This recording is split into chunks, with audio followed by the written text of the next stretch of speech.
আমি এখন তালের বড়া বানাচ্ছি। তার জন্য তাল চেঁচে এখানে রাখা রয়েছে। এই যে ময়দা, এর মধ্যে একটু আটা দিয়েছি, চালের গুঁড়ি দিয়েছি, এই যে নারকেল দিচ্ছি,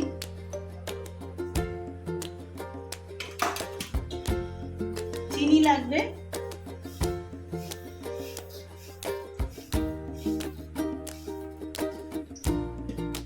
আর এই যে খাবার সোডা, একটু খাবার সোডা দিতে হবে অল্প।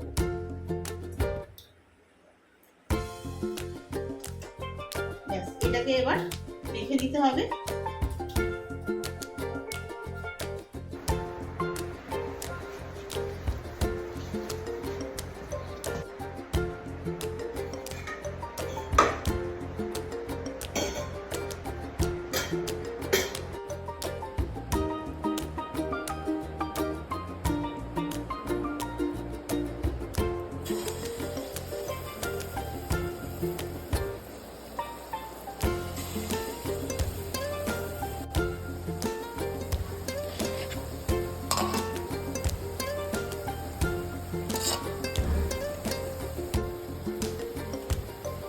ব্যাস, গরম গরম তালের পুরুলি বানানো হয়ে গেল।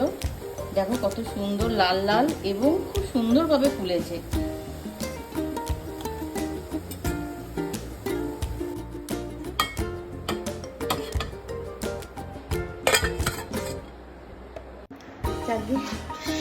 তালের পুরুলি আমার হয়ে গেল। একটু ঠাকুরকে শুধু ভোগ দেব, তারপরে বাদ বাকিটা হবে।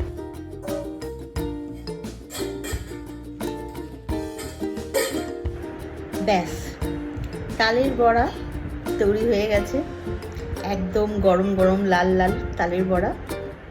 খেয়ে দেখি। খুব সুন্দর হয়েছে। তোমরা এরকমভাবেই বানিয়ে খেও, আশা করি ভালো লাগবে। আমার রেসিপিটা যদি তোমাদের ভালো লাগে, শেয়ার, সাবস্ক্রাইব, লাইক দিতে ভুলবে না। টাটা।